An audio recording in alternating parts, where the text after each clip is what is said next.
एक बार फिर हम आपसे मुखातिब हैं। जय सर्वशक्ति।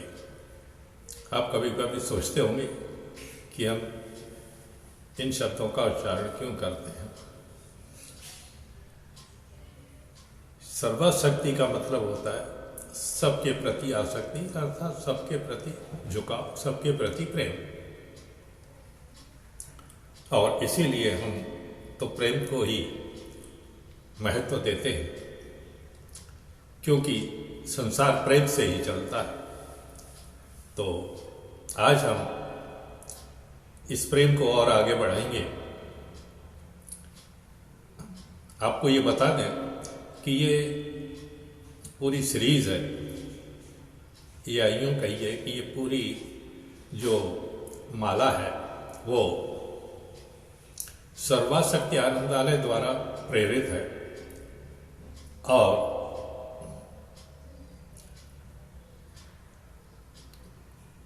उसी के अनुसार, उसी के धारणा के अनुसार, उसी के विचारों के अनुसार ये सब बातें हम आप तक पहुंचा रहे हैं। ये बातें सिर्फ हम आपको पास इसलिए नहीं पहुंचाते कि आप सुने और फिर भूल जाएं। हमारा मकसद हर बात को आप तक पहुंचाना इसलिए भी है कि आपका जो मन सोया हुआ है, शरीर से आदमी जगा हुआ होता है लेकिन मन से कभी कभी सोता रहता है। तो ये जो आपका सोया हुआ मन है उसको हम जगाएं। देखिए, आजादी को मिले हुए बहुत समय हो गया, इंतजार करते करते भी बहुत समय हो गया, विश्वास करते करते भी बहुत समय हो गया। औरों पर विश्वास करना आप छोड़िए, खुद पर विश्वास करना सीखिए। क्योंकि जब तक हम खुद पर विश्वास नहीं करते तब तक कुछ नहीं हो सकता। वैसे भी कहा जाता है कि संसार है वो कर्म प्रधान होता है भी, बिना कर्म किए हुए तो कुछ होता ही नहीं। तो आज हम जिस बात पर विचार करेंगे और हम आपको समझाएंगे वो ये है कि हमारा देश आखिर क्यों पीछे है। देखिए, जब तक खाने वाला एक मुंह होता है और करने वाले दो हाथ होते हैं, सिर्फ मुंह ही चलता रहेगा और हाथ स्थिर हो जाएंगे, नहीं चलाएंगे, तो देश तरक्की नहीं कर सकता, इंसान तरक्की नहीं कर सकता। क्योंकि इंसान की तरक्की में ही देश की तरक्की होती है। एक देश में 20, 25, 50 धनवान व्यक्ति हो जाएं और उस देश की आर्थिक जो नियंत्रण है वो सिर्फ उन्हीं के हाथों में रह जाए, तो निश्चय ही वो अपना ही भला चाहेंगे, आप सबका भला नहीं चाहेंगे। हम चाहते हैं कि हमारा हर घर एक गृह उद्योग हो, कुटीर उद्योग। घर घर बनेगा जब कुटीर उद्योग, तभी देश की खुशहाली आएगी। हम सिर्फ कहते हैं हम देश को खुशहाल बनाएंगे, पर महज कहने से कुछ नहीं होता है, करना बहुत जरूरी होता है। अब आप सोचेंगे कि ऐसे कैसे हो सकता है। मजदूर के पास ऐसे क्या साधन होते हैं जो वह कोई उद्योग चला सके। एक गरीब के पास क्या साधन हो सकते हैं जो वह एक उद्योग चला सके। तो हमने कहा है कि सामूहिक शक्ति से बढ़कर के और कोई शक्ति नहीं होती। 25 धनिकों के मुकाबले 1.25 करोड़ व्यक्ति, या यूं कहिए 125 करोड़, 1.25 करोड़ नहीं 125 करोड़, या यूं कहिए कि 250 करोड़ हाथ जब उठते हैं और कार्य करते हैं तब वो 25 व्यक्ति कुछ नहीं कर सकते। वो 250 करोड़ हाथ उन पर हावी हो जाएंगे। तो भाई मेरे, ये जो 250 करोड़ हाथ हैं उनका उपयोग कीजिए, उन हाथों को इकट्ठा कीजिए। ऐसा नहीं, आपने देखा होगा कि हम सिर्फ एक ही हाथ से काम करते हैं। हमारा बायां हाथ यानी लेफ्ट हैंड, उल्टा हाथ नहीं जिसको बोलते हैं, वो तो कुछ करता ही नहीं। सिर्फ सीधा हाथ ही हम उपयोग में लाते हैं। तो क्या ये आप नहीं समझते कि आप अपनी आधी शक्ति ही इस्तेमाल कर रहे हैं? आपको कुदरत ने 2 हाथ दिए हैं, एक हाथ आराम करने के लिए नहीं दिया। कुदरत ने अगर 2 हाथ दिए हैं तो किसी न किसी मकसद से ही दिए होंगे ना। इसलिए नहीं कि आप सिर्फ एक ही हाथ इस्तेमाल करो। अच्छा, हम आपसे पूछते हैं, आपकी 2 आंखें हैं, फिर आप दोनों आंखों से क्यों देखते? आप एक आंख को बंद करके क्यों नहीं रखते? आपके 2 पैर हैं, आप दोनों पैरों को क्यों काम में लाते हो? एक ही पैर से क्यों नहीं चलते? तो फिर यह कार्य आप हाथों से भी क्यों नहीं कराते?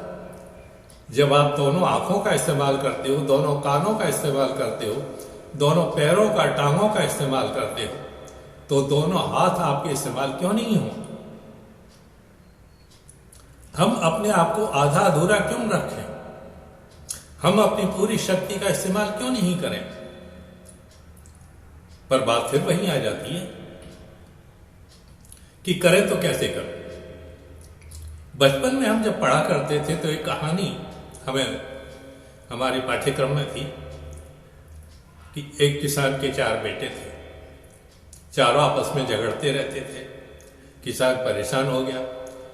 जब कोई युक्ति काम नहीं आई तो उसने उनको बुलाया और 4 पतली सी लकड़ियां उनके हाथों में पकड़ा दी और कहा, इसको तोड़ो। चारों ने फटाफट तोड़ डाली। तोड़ने के बाद में किसान ने क्या किया, उसी तरह की और 4 लकड़ियां इकट्ठी की, आपस में बांध दिया और फिर कहा हर एक बेटे के हाथ में दे करके, अब तोड़ो इनको। कोई भी बेटा उन लकड़ियों को नहीं तोड़ सका।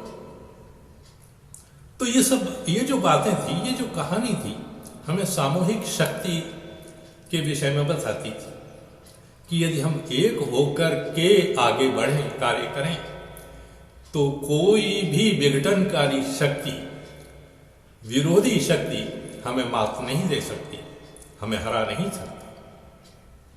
हमें अपने आप को पहचानना चाहिए, अपनी शक्तियों को पहचानना चाहिए। अब समस्या वही आती है कि ये जो विकेंद्रित शक्तियां हैं, अर्थात ये जो शक्तियां हैं जो इधर उधर बिखरी हुई हैं, उन्हें बटोर करके आपस में इकट्ठा कौन करे?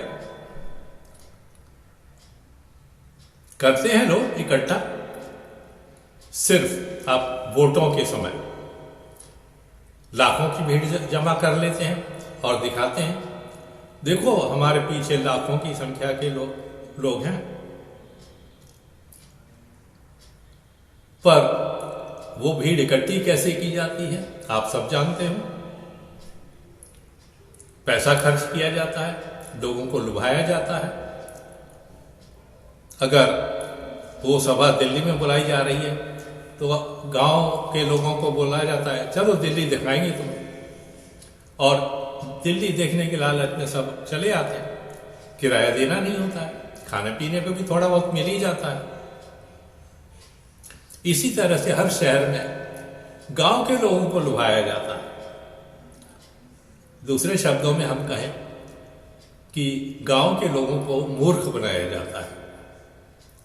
हम जानते हैं कि जितने समझदार गांव के लोग हैं, कस्बों के लोग हैं, ये शहरी लोग उतने समझदार नहीं है। ज्ञान तो गांव में ही है, शहरों में तो सिर्फ पढ़ाई है। रट रट के पास हो जाना, कुछ डिग्रियां हासिल कर लेना, उन डिग्रियों के बलबूते कुछ नौकरियां हासिल कर लेना, ये शहर वाले जानते हैं। मगर गांव वाले जानते हैं कि हम खुद के मालिक हैं। किसान जब हल चलाता है अपनी जमीन पर, तो इसलिए नहीं चलाता कि उसे मजदूरी करनी, तो इसलिए चलाता है, वो जानता है कि इस जमीन का मालिक मैं। तो मालिकाना हक तो सिर्फ किसानों का ही होता है। वो किसान जो आज भी तादाद में 50% से कम नहीं है, 50% से कम नहीं है उनकी संख्या, मगर शक्ति यानी सामर्थ्य को वो नहीं पहचान पाए। जो हाथ पूरे भारत को खिलाते हैं, वो हाथ खुद के खाने के लिए फैले रहते हैं, खुद की जरूरतों के लिए फैले रहते हैं। ये हाथ कब तक फैले रहेंगे? हम कब तक हाथ पसारे घूमते रहेंगे, भीख मांगते रहेंगे? तो ये सर्वशक्ति आनंदालय है, ये आपको इकट्ठा करने की एक मुहिम है, और उस मुहिम में हम सब शामिल हों, ये जरूरी है। यह कोई राजनीतिक मुहिम नहीं है, ये सामाजिक मुहिम है। समाज को एक करने की मुहिम है, सामर्थ्य को एक करने की मुहिम है, किसान के 4 बच्चों को इकट्ठा करने की मुहिम है। और उस मुहिम में, उस प्रयास में, उस कोशिश में आप सब भी शामिल होंगे, ऐसी हमारी आशा है। और इसीलिए हम आपसे कहते हैं कि हमारे इस चैनल को अधिक से अधिक लोगों के बीच में लेके जाएं, उन्हें समझाएं कि अगर भविष्य सुधारना है, आगे बढ़ना है, भीख मांगने की आदत छोड़नी है, खुद का मालिक खुद बनना है, तो इस चैनल से जुड़े। हमारे वीडियो रोज आते हैं और हर वीडियो में हम ये समझाएंगे, बताएंगे, रास्ता दिखाएंगे, और जरूरत पड़े तो आपके सबके बीच में आएंगे। आप जब भी बुलाना चाहेंगे हम हाजिर हो जाएंगे। लेकिन आप हमसे जुड़ेंगे तब। तो इस वीडियो को और इस चैनल को आप सब्सक्राइब करें, बटन दबा करके लाइक भी कर दें। कमेंट्स, अगर आपको किसी बात को पूछना है, कुछ कहना है, तो कमेंट सेक्शन में आप कमेंट डाल सकते हैं। हम आपका कमेंट देखेंगे और उसका ज़रूर जवाब देंगे। यदि आपको अपना जवाब पर्सनली खुद के उससे चाहिए, तो आप अपना फ़ोन नंबर हमारे कमेंट सेक्शन में डाल सकते हैं। आप अपना परिचय भी डाल सकते हैं, और साथ ही साथ इसको आगे बढ़ाएं।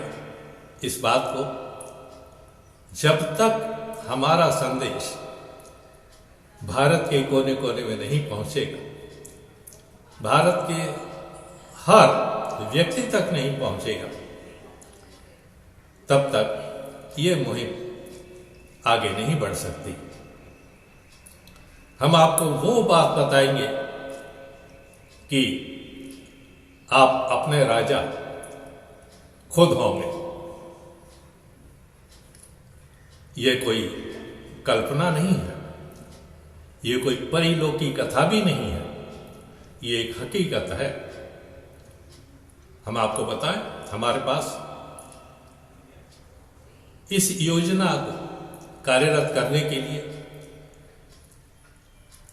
सब तैयारी है। सिर्फ आप सबका जुड़ना बाकी है। आप जुड़ें, आए तो हम आपको आगे बताएंगे कि हम अपने मालिक खुद कैसे हो सकते हैं। ध्यान में रखिए, नौकर ही होता है, चाहे वो कलेक्टर हो, सरकारी सेक्रेटरी हो, चपरासी हो, बैंक का कर्मचारी हो, नौकर ही होता है। चाहे वो महीने में लाखों रुपए कमाता हो, पर कहलाता तो नौकर ही है। और खुद का काम करने वाला चाहे महीने में 50,000 रुपए कमाता हो, पर वो खुद का मालिक होता है, वो नौकर नहीं होता, वो किसी के मातहत नहीं होता, वो किसी के सामने झुकता नहीं है। जबकि कोई भी हो, चपरासी है, साहब के सामने झुकेगा, साहब है, बड़े साहब के सामने झुकेगा, बड़ा साहब है, कलेक्टर के सामने झुकेगा, कलेक्टर है, मंत्री के सामने झुकेगा, मंत्री है, मुख्यमंत्री के सामने झुकेगा, और मुख्यमंत्री प्रधानमंत्री के सामने झुकेगा, और प्रधानमंत्री राष्ट्रपति के सामने झुकेगा। झुकना तो सबको ही है। देखिए, जो भी चाहे वो मुख्यमंत्री हो, प्रधानमंत्री हो, कहते तो अपने आप को सेवक ही हैं। 5 साल के बाद जब आपके पास लौटते हैं तो यही कहते हैं ना, हम आपकी सेवा में हाजिर हैं, हम आपकी सेवा करेंगे, यही कहते हैं ना। तो सेवा की बात छोड़िए, अपने मालिक खुद बनिए। और अगर आपको अपना मालिक खुद बनना है तो ये ज़रूरी है कि आप हमसे जुड़ें, हमारे चैनल से जुड़ें, हमारे चैनल को अधिक से अधिक पसंद करें और हर वीडियो को आप देखते रहें, ताकि हमें भी पता चले कि हाँ, हमारी बात को सुनने और समझने वाले लोग अभी भारतवर्ष में हैं और भारत के लोग सच्ची बातों को तवज्जो देते हैं, प्रधानता देते हैं, महत्व देते हैं। धन्यवाद, शुक्रिया, थैंक्स।